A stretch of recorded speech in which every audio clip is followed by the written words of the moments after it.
Hello my YouTube family, Radhe Radhe. कैसे हो आप लोग? आई होप आप सभी बहुत अच्छे होंगे, स्वस्थ होंगे, मस्त होंगे। मैं भी ठीक ठाक हूँ। और यहाँ पे हो रहा है सुबह का टाइम और सुबह की पहली चाय बन रही है यहाँ पे।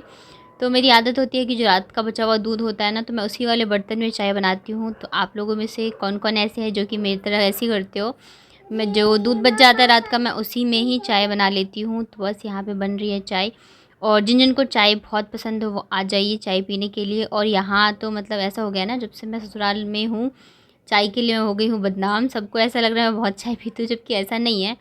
लेकिन हाँ, ये ज़रूर है कि मुझे चाय पसंद है। नहीं, जल्दी पियो, पियो जल्दी, पियो जल्दी, तो पिट्टी करूँ। पियो।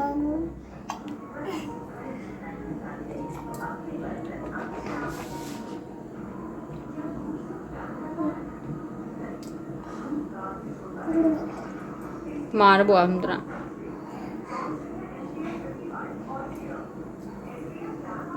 उसके बाद फिर डायरेक्ट मिल रही हूँ मैं आप लोगों से शाम को। खाना वगैरह नाश्ता वगैरह हो गया था और दीदी लोग और बच्चे सारे जो है वो कल ही चले गए थे। तो कल मैंने कोई व्लॉग वगैरह शूट नहीं किया। एक तो काम भी था, दूसरी चीज़ है कि मन नहीं था। और अभी ऐसे हो रहा है ना कि मैं व्लॉग वगैरह डाल ही नहीं पा रही हूँ। मतलब टाइम ही नहीं मिल रहा मुझे कुछ भी करने का। तो इस चक्कर में फिर मैंने शूट भी नहीं किया। तो यहाँ पे देख रहे हैं काफ़ी सारे कपड़े हैं जो कि इकट्ठे हो गए हैं। तो मैं सारे धो के डाल देती हूँ सूखने के लिए, क्योंकि एक दो दिन में अभी फिर मुझे भी निकलना है मेरे घर के लिए। तो कपड़े वगैरह धुले रहेंगे ना तो सही रहेगा। और क्या हुआ था ना कि मैं बाल्टी नीचे से लाना भूल गई थी। तो मुझे फिर ये एक ही बाल्टी में कपड़े जो है वो धोने पड़ गए थे। और यहाँ पे नीचे ऊपर चक्कर लगाते लगाते ना हालत ख़राब हो जाती है, बहुत ज़्यादा थकान हो जाती है।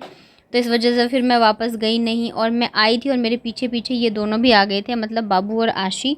तो आशी तो चली गई थी नीचे, क्योंकि ये टीवी वगैरह चलता रहता है ना तो वो देखती रहती है, लेकिन इसको तो कुछ भी पसंद नहीं है। और ये ऊपर आ गई थी। और यहाँ पे मुझे मतलब मैं कपड़े धो रही हूँ, इसने मेरे नाक में दम कर दिया था। कभी तो रेलिंग पे चढ़ जा रही थी, कभी कुछ जैसे पत्थर वगैरह पड़े थे ना और लकड़ियाँ वगैरह थी तो ऊपर से नीचे गिरा रही थी। तो मुझे डर लग रहा था कहीं गली में जो है उन किसी को लग वग ना जाए। और सुनने का नाम ही नहीं था, ये बहुत ज़्यादा परेशान करती है। तो इस वजह से मैं तब आती थी ना कि जब ये थोड़ा सा बिज़ी रहे, ताकि मैं इसे छत पे लेके नहीं आऊँ, नहीं तो ये फिर मुझे काम करने ही नहीं देती रहती है। और फिर कपड़े वगैरह भी गीले कर लेगी। तो इस वजह से मैं सोच रही थी कि मैं अकेले आ जाऊँ, लेकिन पता नहीं इसको कैसे भनक लग जाती है। जैसे ये देखती है ना मम्मी नहीं है, तो ये फिर मुझे ढूंढने लग जाती है जहाँ जहाँ इसको लगता है। तो इसने पहले रूम में ढूंढा होगा, मैं मिली नहीं होंगी, तो फिर ये आ गई थी ऊपर। और यहाँ पे मैं कपड़े धो रही हूँ और मेरा सारा ध्यान जो है उसी की तरफ है कि कहीं गिर ना जाए, कहीं उसको लग ना जाए, कहीं कुछ नीचे ना गिरा दे। अभी पत्थर वगैरह जो थे ना वो सब उठा उठा के नीचे फेंक रही थी। मैं कितना भी मना करूँ तो उसको सुनना ही नहीं था। या तो फिर वो पानी से खेल रही है यहाँ पे। और फिर देखती हूँ कल मैं करूँगी पैकिंग, क्योंकि पूरे हर जगह मेरे कपड़े वगैरह सामान वगैरह ऐसे ही फैला पड़ा है।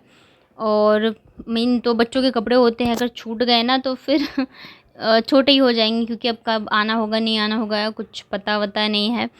तो बस यहाँ पे मैं कपड़े धोती हूँ, फिर चलते हैं नीचे। और बच्चों का भी मन नहीं लग रहा है, क्योंकि जब से आए थे तब से सब थे ना घर में, तो आदत हो गई थी। बच्चे वैसे आते हैं अकेले रहते तब की बात अलग होती है, लेकिन अभी जब से आए थे ना तो बच्चे वगैरह थे तो खेलते रहते थे सबके साथ। तो अभी इन लोगों का भी मन नहीं लग रहा है। और बाबू भी बोल रही थी भैया नहीं है, सब चले गए। तो अब ये इतनी छोटी है तो ये अपने इमोशंस तो नहीं दिखा सकती, बट इसका भी मन नहीं लग रहा है। जबकि ये इतना ज़्यादा तो नहीं खेलती थी उन लोगों के साथ, ज़्यादातर मेरे पास ही रहती थी, बट फिर भी इसको भी कमी खल रही है। और आशी को तो बहुत ही ज़्यादा लग रहा है, क्योंकि वो तो पूरे टाइम खाना पीना सोना उठना बैठना सारा बस उन्हीं लोगों के साथ था, बच्चों के साथ ही था। तो उसको थोड़ा ज़्यादा ही लग रहा है। और उसकी तबीयत भी ठीक नहीं है, तो डॉक्टर से कल दिखा के लाए थे शाम को उसको। तो अब क्या है ना यहाँ पे जैसे पिछली बार हम लोग आए थे तो उसकी काफ़ी ज़्यादा तबीयत ख़राब हो गई थी, तो हमने काफ़ी डॉक्टरों से दिखाया। लास्ट में एक डॉक्टर था जहाँ जहाँ की दवाई इसको सूट करी, तो फिर इस बार हम डायरेक्ट वहीं पे चले गए थे। अब हज़ार जगह पे जाओ डॉक्टरों को दिखाने के लिए, थोड़े से कम पैसों के चक्कर में अब 10 जगह दिखा के आओ, और फिर भी ठीक ना हो, फिर अब वहाँ जाके दिखाओ तो कोई फ़ायदा नहीं है। तो इस वजह से फिर हम डायरेक्ट वहीं दिखा के आ गए उसको। और एक दो खुराक ली है, उसको काफ़ी ज़्यादा असर है, खांसी में भी काफ़ी आराम है उसको, और फीवर वगैरह भी कम हो गया। जबकि पहले उसको मेडिसिन वगैरह दे रही थी मैं सारी चीज़ें, तो मतलब बिल्कुल ही आराम नहीं था। और खांसी तो इतनी ज़्यादा होती है ना उसको कि मतलब सिर्फ 5 मिनट का गैप होता है और वो खांसती रहती है। तो बहुत ज़्यादा मतलब खाना वगैरह भी नहीं खा रही थी, तो दिक्कत हो गई थी। तो इस वजह से कल उसको हम दिखा के ले आए ताकि ठीक हो जाए। और क्या है कि मैं जयपुर से मेडिसिन तो लेके आई थी, लेकिन क्या है कि उसको दिया ना तो वो ख़त्म हो गई। और फिर यहाँ पे जब मैंने ढूंढी तो वो मेडिसिन मिल ही नहीं रही थी। मतलब मेरे जो देवर हैं उनसे उनको मैंने भेजी थी ना पर्ची डॉक्टर की, तो यहाँ वो मिली ही नहीं। फिर अब उसको दवाई नहीं देंगे तो ठीक होना नहीं होता है इतनी जल्दी। और दूसरी चीज़ ये है कि उसको नेबुलाइज करना पड़ता है तब जाके कहीं ठीक होती है वो। तो जयपुर में तो नेबुलाइज़र है तो वहाँ पे हम कर देते हैं। और कल जब डॉक्टर के पास गए थे तो वो कह रहे थे कि अगर इसको ज़्यादा प्रॉब्लम रहती है सर्दी जुकाम वगैरह की तो आप साथ में लेके जाया करो। बट ये पॉसिबल नहीं होता है कि अब मैं हर जगह लेके जाऊँ नेबुलाइज़र। तो कल तो हमने एक बार लगवा दिया था और आज सोचा था मैंने कि देवर जी अगर आएंगे तो फिर मैं लेके जाऊँगी, लेकिन फिर वो आज आए नहीं एक बार भी। भाई उनको भी काम होते हैं, फिर इस वजह से आए नहीं, शाम को भी नहीं आए। तो अभी देखती हूँ क्या कैसे करूँगी, क्योंकि 2 दिन के लिए तो बोला था कि करवाना है। और यहाँ पे मैं इसको डांट रही थी ना कि मैं पिटाई करूँगी डंडे से, तो पता नहीं कहाँ से देखो डंडा ढूंढ के ले आई है और मुझसे कह रही है मारूँ मारूँ। मतलब सुनती है ना वो वही चीज़ें करने लग जाती है। तो मुझे हंसी आ गई थी। और उसके बाद बस यहाँ पे कपड़े वगैरह धोती हूँ और मुझे लगा शाम तक आ जाएंगे, तो दिन में नहीं लगवाया। एक टाइम तो मैं करवा ही दूँगी उसको नेबुलाइज़, बाकी दवाई वगैरह तो दे ही रहे हैं उसको। और इसका तो है ही, मतलब हर जगह जाओ ना आराम से आ जाओ, बहुत बड़ी बात है। इतने दिन ये ठीक रही वही बहुत बड़ी चीज़ है। और इसको थोड़ा रहता है सर्दी जुकाम की थोड़ी ज़्यादा ही प्रॉब्लम रहती है। और यहाँ पे क्या करती है नहीं, खेलती रहती है, मतलब खेलती कूदती रहती है तो पसीने में भीग जाती है, गर्मी रहती है और तुरंत आके ठंडा ठंडा पानी पी लेती है फ्रिज का। तो इस वजह से इसको कफ़ हो गया है। और पानी मतलब ठंडा पानी वगैरह इसको मना ही कर रखा डॉक्टर ने, नॉर्मल दो, क्योंकि इसको प्रॉब्लम रहती है सर्दी खांसी जुकाम की। तो इस वजह से थोड़ा इसको हर चीज़ में हम लोगों को ध्यान ही रखना पड़ता है। तो यहाँ पे धुल गए कपड़े, अब मैं जल्दी से इन्हें डाल देती हूँ, क्योंकि और पता है लास्ट तक इसने भी खुद के कपड़े गीले कर लिए थे, बाल्टी भी घुस गई थी। तो फिर मैं इसको वापस से नहला के फिर नीचे लेके आई। और देखो यहाँ पे बन गई शाम की चाय, जिसके लिए मैं हो गई हूँ बदनाम कि मैं चाय बहुत ज़्यादा पीती हूँ। यार 2 टाइम तो चाय बनता है ना, एक सुबह एक शाम। अगर तो आज दिखाती हूँ मैं आप लोगों को मेरी विदाई की साड़ी। इसमें ना इसका कलर उतना अच्छा आ नहीं रहा है, बट जो बहुत ही प्यारा सा रेड है इसका कलर। और पूरे में ना फुल जरी वर्क है। एक्चुअली हम लोगों में विदाई की जिस साड़ी में विदाई होती है ना वही साड़ी पहन के 4 दिन तक रहना होता है। तो मैंने ये वाली साड़ी चूज़ करी थी, बहुत ही प्यारी है। और मैंने ये ली थी चांदनी चौक से, काफ़ी हैवी है।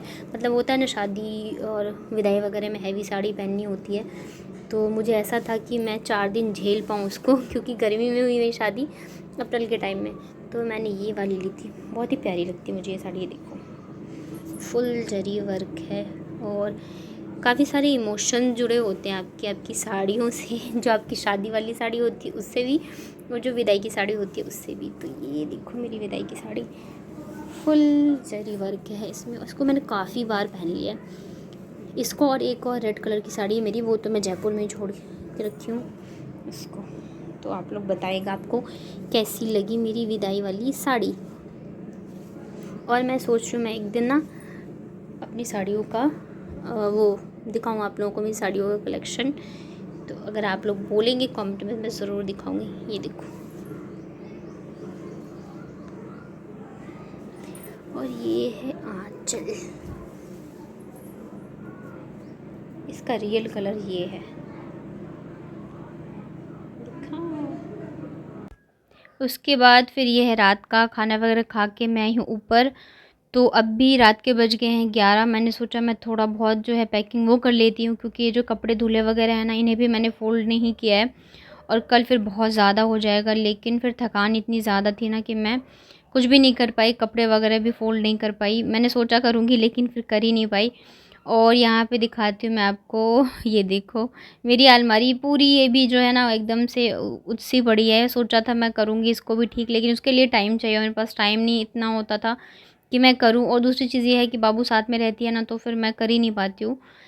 तो अभी देखती हूँ कल अगर मुझे थोड़ा सा भी टाइम मिला है तो मैं ज़रूर से करूँगी, बाकी तो सामान ऐसे का ऐसे ही है। और देखिए रात ये शाम का ही है। मम्मी कहीं से फिर ये नेबुलाइज़र किसी से मांग के लाई थी, और जो इसमें डालने वाली ड्रॉप होती है वो तो मेरे पास थी ही, तो वो डाल के मैंने आशी को नेबुलाइज़ किया था ताकि इसको थोड़ा सा तो आराम मिल जाए, क्योंकि इसके बगैर तो ये फिर ठीक होने मतलब होती नहीं है। और गर्मी तो बहुत ही ज़्यादा हो रही है, तो बच्चों का बहुत ज़्यादा रखना पड़ता है ध्यान। और ये देखो यहाँ पे चल रहा है डोरेमोन, तब जाके कहीं ये लगवा रही है स्टीम। तो बस यही था मेरा आज का व्लॉग। आई होप आप लोगों को पसंद आया होगा। अगर पसंद आता है तो प्लीज़ लाइक करिएगा।